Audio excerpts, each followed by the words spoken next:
ये है आपका जनन स्वास्थ्य से रिलेटेड चैप्टर में आज हम लोग पढ़ रहे हैं पॉपुलेशन ग्रोथ के बारे में बता दिया गया था कि जनसंख्या कितना बढ़ा, कैसे बढ़ा, समझ गए ना। आज़ादी के पहले इतना जनसंख्या था और उसके बाद अब तक की जनसंख्या 135 करोड़ हो गया है, समझ गए। इसीलिए देखिए नरेंद्र मोदी जी कहते हैं मेरे भारत के 135 करोड़ भारतवासियों, समझ गए। तो वो एगो ज्ञान है, 135 करोड़ बोल रहे हैं, नहीं समझना है कि हमारा जनता कितना है भारत में, 135 करोड़ जनता है, ठीक ना।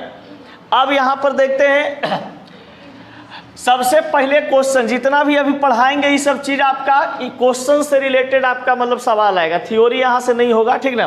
कभी कभी ये पूछ देता है आपको, समझ गए, कभी कभी ये पूछ देगा कि जन्म दर का सूत्र क्या होते हैं, समझ गए। तो बायोलॉजी में, इकोनॉमिक्स में भी ये चीज़ पढ़ना होता है और बायोलॉजी में भी पढ़ना होता है, समझ गए। तो जरा सा हम लोग देख लेते हैं। पहला पॉइंट यहाँ पर क्या चीज़ है, आबादी में वृद्धि क्या है, यानी कि what is increase in population. अब जनसंख्या बढ़ने का जो नियम है वो किसे कहते हैं, यानी कि कहा जाता है कि आबादी में वृद्धि यानी जनसंख्या में वृद्धि क्या है। तो पहला पॉइंट देखिए यहाँ पे इसका डिफिनेशन है, किसी भी क्षेत्र विशेष में एक निश्चित अवधि में बढ़ी हुई आबादी या जनसंख्या को जनसंख्या वृद्धि कहते हैं। एक क्षेत्र कोई मान लिया जाए बाबू हमारे पास कि जैसे ये दानापुर है, ये कितना है दानापुर, ये दानापुर एक क्षेत्र हो गया। एक विशेष क्षेत्र में एक निश्चित अवधि में, यानी कि मान लिया जाए कि 5 साल में हमको निकालना है, यहाँ पर जनसंख्या पता करना है, तो जनसंख्या वृद्धि पता कर लिया जाएगा। जैसे मान लिया जाए कि यहाँ पर अभी बात करते हैं, यहाँ से 5 साल पहले की बात किया जाए, अभी 24 चल रहा है ना, तो 2019 ईस्वी में यहाँ पर कितना जनसंख्या था दानापुर में, 10 लाख, समझ गए। और यहाँ पर 5 साल के बाद एक निश्चित समय दे दिया गया, एक निश्चित समय दे दिया गया कि 5 साल के बाद, अब 5 साल के बाद मान लिया जाए कि इसका जनसंख्या काउंट करिए, आ गया कितना 20 लाख, कितना आ गया 20 लाख। तो बताइए कि विशेष दानापुर जगह में जनसंख्या में वृद्धि हुआ कि नहीं हुआ। तो विशेष जगह में, विशेष क्षेत्र में एक निश्चित समय काल है 5 साल। अब इस 5 साल में कहा जाता है कि मान लिया जाए कि 2019 में 10 लाख था और 2024 आते आते कितना हो गया 20 लाख। तो बताइए जनसंख्या ब्लास्ट किया कि नहीं, यहाँ पर हुआ कि नहीं। यानी कि ये आपके पास कह सकते हैं कि आबादी में वृद्धि है, आबादी में वृद्धि है। तो ऐसा भी तो हो सकता है कि खाली वृद्धि हुआ होगा, ढेर यहाँ पर दीघा घाट गेबो कैलन हो, ऐसा तो नहीं है कि खाली मैंने कि मार्केट में लॉन्चे किया होगा, ढेर लोग मरबो किया होगा। तो मृत्यु दर निकाला जाता है अलग तरीका से कि इस एरिया में कितना लोग मरा है, समझ गए। तो अब देखिए जब कोई कहे आपसे कि आबादी में वृद्धि, तो एकदम सबसे पहले सोचना है यही वाला एग्जाम्पल कि हम दानापुर में रह रहे हैं, 2019 में 5 लाख जनता था और एक निश्चित समय 5 साल के बाद 2024 में कितना हो गया 20 लाख जनता हो गया। इसका मतलब हुआ कि ये हमारा जनसंख्या में वृद्धि है, समझ गए, आबादी में वृद्धि है।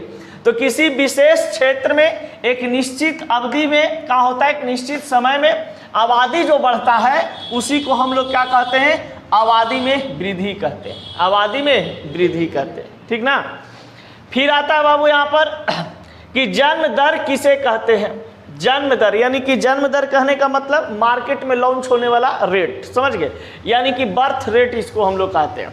तो बर्थ रेट की बात किया जाता है तो देखिए किसी क्षेत्र में एक निश्चित समय अवधि में मानव द्वारा जन्मे गए शिशुओं की औसत संख्या को मानव जन्म दर कहते हैं। The average number of babies born by human in a certain period in a given area is called birth rate. तो बर्थ रेट क्या है कि इसमें भी बोला गया कि मान लिया जाए कि कोई एक ऐसा शहर आपके पास है, एक ऐसा जगह है, मैं जैसे पटना की बात कर रहे हैं। अब ये पटना एक शहर है, पटना एक जगह है, एक क्षेत्र है। तो एक किसी एक क्षेत्र में एक निश्चित समय अवधि में मानव द्वारा जन्म किए गए। अब देखिए जनगणना होता है तो कहा जाता है ना कि उसमें बच्चा बूढ़ा सबको गिनती किया जाता है, जनगणना में सबको मतलब गिनती किया जाएगा। आपके पास आएगा तो पूछेगा आपसे कि आपके घर में कितने आदमी हैं। पहले तो पूछेगा आदमी कितने हैं, तो इतने आदमी हैं। उसके बाद कहेंगे कि बूढ़ा के गो है, तो एज पूछता है कि एज कितना, इससे इतना तक है। और सबका वहाँ पर जा कर के होमवर्क करता है, वो लोग छांटता है, फिर समझ गए, लिस्ट बनाता है। और लिस्ट बनाने के बाद काउंटिंग होता है कि इस गांव में कितना बच्चे हैं, कितना बूढ़ा है, कितना औरत है, कितना मर्दाना है, टोटल चीज़ अलग अलग छाटा जाता है। अब मान लीजिए पटना में यहाँ पर क्या हुआ कि 2019 में बच्चा के संख्या मान लिया जाए कि 2 लाख था। कितना था? 2 लाख। सपोज डेट, इतना होता कम नहीं है, समझाने के लिए बता रहे हैं। 2 लाख था 2019 में। अब किसी विशेष क्षेत्र में एक निश्चित समय पर, तो निश्चित समय 5 साल 10 साल कुछ भी हो सकता है, 11 साल भी हो सकता है। अब देखिए, तो यहाँ पर जो पटना में बच्चा था 2019 में कितना था? 2 लाख। 5 साल के बाद मान लिया जाए कि यहाँ पर बच्चा के संख्या देखा गया कि भैया 5 लाख हो गया। कितना हो गया? 5 लाख। पहले कितना था? 2 लाख। अब कितना हो गया? 5 लाख। यानी कि अब जनसंख्या में वृद्धि कितना हो गया? 3 लाख। यानी कि बर्थ रेट की अगर बात करें कि बच्चा का जन्म में, तो बच्चा का जन्म में बढ़ोतरी हुआ कितना? 5 साल में 3 लाख। समझ गए? तो इसको हम कह देते हैं क्या चीज? बर्थ रेट कहते हैं। यानी कि बर्थ रेट की बात किया जाता है तो ऐसे भी समझ सकते हैं या पॉपुलेशन निकाल सकते हैं। देखिएगा, जन्म दर प्रति 1000 में निकालना है तो इसके लिए एक फार्मूला दिया गया। इस फार्मूला में यह बताया गया कि भैया एक वर्ष में जनसंख्या में वृद्धि किसी देश की संपूर्ण जनसंख्या, यानी कि किसी देश में जो जनसंख्या बढ़ा है उसमें एक वर्ष में जनसंख्या कितना बढ़ा है। तो एक वर्ष में इसलिए कहा गया कि एक वर्ष से पता चल जाता है कि नन्ही चुके होगा, 1 साल पहले या 1 साल में। अब 1 साल में बच्चा जन्म होगा तो थोड़ी ना 18 साल का हो जाएगा, वो तो नन्ही चुके रहेगा। तो नन्ही चुके रहेगा तो इसे पता चल जाता है कि बच्चा का क्या है? जन्म हुआ है। समझ गए? तो बच्चा का जन्म यहाँ से निकल जाता है कि एक वर्ष में जनसंख्या में वृद्धि मान लिया जाए कितना? 1 साल में बढ़ा होगा 1 लाख। अब किसी देश की संपूर्ण जनसंख्या, पूरा जनसंख्या को यहाँ पे नीचे रखता है, 1000 से क्या कर देगा? गुना कर देगा। काट कूट के जो आंसर आएगा पता चल जाएगा कि 1000 में इतना आदमी बढ़ा है। समझ गए? यानी कि 1000 में जैसे 10 आया, 20 आया, 25 आया, तो समझ जाएंगे कि 1000 पूरा भारत के जनता में हमारे पास 10% यानी 10 लोग बढ़े हैं। समझ गए? ऐसे पता चल जाता है। अब ऐसे तो बतेबे किए कि 1 सेकंड में कितना जन्म होता है बच्चा का? 2 गो। पूरा विश्व में कितना जन्म होता है? 2 बच्चा। यानी कि अभी हम लोग बोल रहे हैं कहीं ना कहीं लॉन्च हो गया। समझ? 1 सेकंड हुआ, मार्केट में लॉन्चिंग सिस्टम चालू। समझ गए? अब देखा जाए आगे, अगर हमको जन्म दर बच्चा को परसेंटेज में निकालना हो तो बस कुछ नहीं, वही वाला सिस्टम होता है, वही वाला सब चीज़ होते हैं। बस यहाँ में परसेंटेज में बदलने के लिए क्या कर दिया जाता है? 100 से गुना कर दिया जाता है। खाली 100 से गुना कर दिए, परसेंटेज आपका निकल जाता है। चलिए अब देखा जाए, जैसे एग्जाम्पल लेके समझाते हैं। तुम लोग को बाउंस कर रहा है, चेहरा देख के लग रहा है कि बासी भात लेखा। हाँ, भुजिया रोटी बनवा के ले आओ पॉलिथीन में करके, नहीं तो ज़्यादा बनल रहे तो दाल भात चोखा के वो चिमकिल में पैक कर लो और ले आओ। तुम नहीं खाना, हम खाएंगे।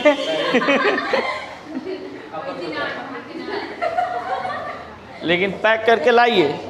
चलिए बाबू देखिए, लिंग अनुपात क्या है। अब लिंग अनुपात कहने का मतलब तो आप लोग समझ ही रहे होंगे। चलिए बच्चा ध्यान दीजिए, सेक्स रेशियो के बारे में पूछ रहा है, यानी कि लिंग अनुपात, यानी कि पुरुष, यानी कि हम लोग पढ़े थे ना स्त्रीलिंग और पुल्लिंग। समझ गए? तो पुल्लिंग माने क्या होता था? पुरुष, और स्त्रीलिंग माने स्त्री। तो पुल्लिंग कहने का मतलब पुरुष और स्त्रीलिंग कहने का मतलब स्त्री। तो इसमें कह रहा है कि लिंग अनुपात क्या होता है। लिंग अनुपात जानने का ये फायदा होता है ना कि आपको पता चल जाता है कि अच्छा 1000 महिला अगर है, 1000 अगर पुरुष है तो इसको कितना महिला पढ़ रहा है। समझ गए? गिनती होता है। समझ गए? अब ये मान लीजिए कि एगो लड़का है, एगो के साथे है, तो मान लीजिए कि 1000 पुरुष को कितना चाहिए? 1000 महिला शादी करने के लिए चाहिए। अब एकरे में क्या होता है देखिएगा, 1000 पुरुष में कितना अभी मान लिया जाए पुरुष महिला है, 1000 पुरुष को कितना महिला है 2011? 940। यानी कि 940 को ब्याह करता है और 60 गो लड़का 1000 में क्या होता है? पगला जाता है। कुछ बौराहा बन गया, कुछ साधु बन गया, कुछ बियाह नहीं किया, समझ गए, तो कुछ मर गया, प्यार उवार किया नहीं, मानी नहीं की तो मर गया, समझ गए। तो जनसंख्या का हो जाता है, घटते चल जाता है। अब यही चीज को यहाँ पर ही बताया है बाबू कि प्रति 1000 पुरुष की तुलना में स्त्रियों की संख्या को हम क्या कहते हैं, लिंग अनुपात। यानी 1000 अगर मान लीजिए कोई पुरुष है, समझ गए, मान लो कि 1000 एरा पड़ी लइकन है और उसका सेटिंग हुआ 920 गो से, समझ गए। तब बताइए कि 1000 पुरुष को 920 गो से सेटिंग हुआ, बाकी बेचारा के गो बच गया जी, 80 गो बच न गया। तो ये 80 गो बेचारा बंडा रह गया। और 1000 पर कितना महिला हम बोलेंगे, 920। यानी कि लिंग अनुपात कहेंगे कि 1000 पुरुष में 920 कौची है, महिला है, समझ गए। कहा जाता है कि भारत में 1901 ईस्वी में प्रति 1000 पुरुषों पर, बात कब का है, 1900 ईस्वी में, समझ गए, 1901 ईस्वी में, 1901 ईस्वी में 1000 पुरुष था तो महिला के संख्या के गो था, 972 गो। फिर क्या हुआ कि फिर आता है आपका समय 1991। तो 1991 में पता चला कि 1000 पुरुष पर कितना हो गया, 929। अब फिर आया कितना, 2001। तो 2001 में पता चला कि 1000 पुरुष पर कितना महिला, 933। और अभी वर्तमान स्थिति में क्या है कि 2011 के अनुसार बताया गया कि 1000 अगर पुरुष रहेगा तो उसका महिला की संख्या कितना है, 940। यानी कि अगर हम लिंग अनुपात की बात करते हैं तो लिंग अनुपात 1991 ईस्वी में, यानी कि हमारा देश जब गुलाम था उस समय की बात है कि 1000 पुरुष को कितना महिला, 929। यानी कि 1000 पुरुष में 929 महिला उनका क्या चीज था, शादी ब्याह कर सकती थी, समझ गए। अब यानी कि महिला की स्थिति था ढेर, ओकरों में बौराइन हो जाती है, समझ गया, ओकरों में पगलेट हो गलो, ओकरों में सधुआइन बन जाता है, ऐसा थोड़ी है। लेकिन पुरुष ज्यादा, क्योंकि पुरुष के पास दिल होता है, समझ गए। कभी देखा है लड़की के हार्ट अटैक कहते या हार्ट अटैक से मरते, नहीं, लड़के मरता है, क्योंकि लड़का के पास क्या होता है, दिल होता है, लड़की के पास दिल नहीं होता है। अब देखो दिल होता था, दिल होता तो लोग हार्ट अटैक से नहीं मरती, एकदम करेजा पर पत्थर धर लेगी तैयो नहीं मरेगी। अच्छा, लड़कियों मरती है, आय बौराइन। अब देखो आई, छोड़ा का बोली, देखा हम समझ सकते हैं आपका बात को। देखिए 2001 में कितना था जी, 1000 पुरुष पर 933 महिला। 2011 में कितना हो गया, 940। तो बताइए धीरे धीरे जनसंख्या बढ़ रहा है कि नहीं। तो कहा जा रहा है इसलिए कि जैसे जैसे जनसंख्या बढ़ रहा है तो लड़कियों का भी संख्या बढ़ रहा है। अभी वर्तमान स्थिति में कुछ ज़्यादा ही होगा, समझ गए, क्योंकि हम दो हमारे दो, समझ गए ना, सिस्टम चल रहा है जिसमें ज़्यादातर लोग सोच रहा है कि एगो बच्ची एगो बच्चा रखे। तो अब हमको उम्मीद है कि जो इधर जनगणना हुआ है इसमें 960 980 हो गया होगा, समझ गए।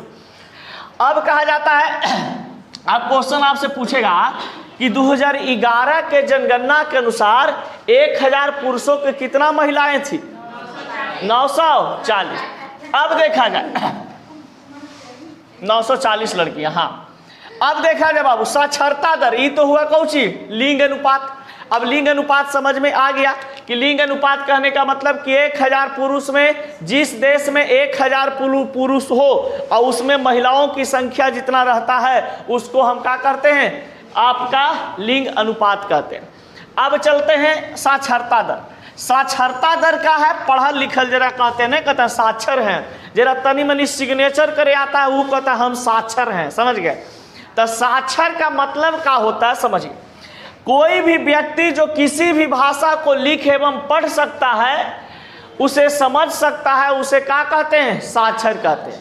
यानी कि कोई भी भाषा हो, चाहे हिंदी हो, अंग्रेजी हो, बंगाली हो, उर्दू हो, फारसी हो, कोई हो भाषा के उसको नॉलेज हो, उस भाषा को वो पढ़ सकता है, लिख सकता है, उस भाषा को समझ सकता है, तो समझ लीजिए कि वो व्यक्ति क्या है, साक्षर है, समझ गए। ये ना कि खाली झूठो मुठो सिग्नेचर के लिख दिए कि नाम बेबी देवी, नाम बेबी देवी, समझ गए, अरे माई के नाम है अस्मत, अब मान ले बेबी देवी और बरियारी लिखवावेला सीधे लिखबो कर रहे ऐसे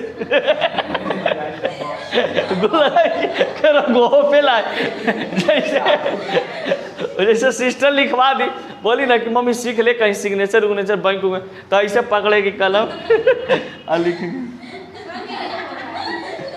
बेबी देवी। हम कहीं बस कर मम्मी, इसे देखी के और पता चल जाती मैनेजरवा के कि तू बड़का साक्षर है, तेरा से बढ़िया तू जाइए और कहीं ठेपा लगा रहा है, ठीक है बेचारा। वहाँ जाके कहे से मतलब बढ़िया न हो कि हम साक्षर हैं, सिग्नेचर करते हैं, अब पकड़वाइए बेचारा मैनेजर वो कहते कि आंटी जी छोड़ दीजिए हम कुछ नहीं गलती किए, तो इससे बढ़िया तू जाइए कहिए कि लाइए ठेपा लगाएंगे। अब देखिए, तो कोई भी व्यक्ति किसी भी भाषा को पढ़ सकता है, लिख सकता है, समझ सकता है, वो व्यक्ति क्या है? साक्षर है। समझ गए? अब ये कोई जरूरी नहीं कि साक्षर रहने के लिए आपको मतलब एकदम मतलब कुछ सीख नहीं रहे, ना पढ़ रहे ना लिख रहे, ऐसा कुछ नहीं। भाषा का तो ज्ञान है ना जी, तो कहा जाता है कि भारत में का सब जगह साक्षरता दर अच्छा है। समझ गया? अपना अपना लोग भाषा समझता है, लेकिन एक साक्षरता होता है क्या चीज़? पढ़े लिखे में। समझ गया? तो पढ़े लिखने की अगर हम बात करते हैं तो 2011 के जनगणना के अनुसार भारत की साक्षरता दर कितना था? 70.4%, जिसमें पुरुष यानी कि पूरा महिला पुरुष बच्चा बुच्ची अंडा बच्चा जितना है सब के बारे में बताया गया। तो सब में कहा कि भैया 100 गो आदमी में से कितना आदमी पढ़ल है? 70 गो। 100 आदमी में से कितना आदमी पढ़ल? 70 गो। और 30 गो आदमी भकलोल है, मैंने कुछ नहीं पढ़े लिखे लगी जानता है। समझ गया? अब कहा गया कि इसमें बताइए कि पुरुष के आबादी में कितना है। जैसे मान लीजिए पूरा पुरुष, भारत में पूरा पुरुष के जनसंख्या में तो कहा कि 100 गो पुरुष को अगर रख दिया जाए जिसमें 82 गो आदमी पढ़ल लिखल है। समझ गया? और बाकी जितना बचल है सब ठेंगा प्रसाद है। समझ गया? यानी कि ऐसे मारे वाला है। अब कहा गया कि महिला, तो महिला को कहा कि अगर 100 गो स्त्री को रख दिया जाए भकलोलियन के, तो 100 गो स्त्री में कितना? 65 साढ़े 65 गो मैंने 66 गो ऐसा महिला है जो पढ़ी लिखी है, बाकी जितना है वो सब कुछ है ठेंगा प्रसाद है। समझ गए? मैंने ठेपा मारे वाली है। तो अब बताइए कि साक्षरता दर कहने का मतलब है कि यहाँ पर साक्षर होने के लिए आपको पढ़ा लिखा होना चाहिए। समझ गए? ये ना कि सिर्फ आप भाषा को समझ रहे हैं कि जैसे मान ले कि जैसे कोई एगो होता है अंग्रेजी में गाली दिया कि बास्टर्ड, तू समझ गया कि मास्टर कह रहा है। समझ गए? ढेर बास्टर्ड कहता है तो ढेर मास्टरों समझ लेता है। समझ गया? अब बास्टर्ड कहा तो समझ गया अच्छा मास्टर कह रहा है, बड़ी बढ़िया, हंस के चुप हो जाता है, ठीक हो जाता। अब ढेर कमीना कह दिया ही चीज के, समझ गया? कमीना तो लेगा कमीना, समझ गया? धर के धूक देता है। अब मान लो कि वह तो एगो गाड़ी के ज्ञान है जी, तो कहो सर वह तो भाषा समझ रहा है, समझिए निर्वंशा कोढ़िया नहीं पुत रहा है, तो वो भी एक प्रकार का क्या है? साक्षर है। तो नहीं, पढ़ाई लिखाई जो भाषा चलता है, साक्षरता जो पढ़ने आ जाए, लिखने आ जाए, बोलने आ जाए। व्याकरण का परिभाषा तुम लोग जानता है ना, कौची होता है? आई रे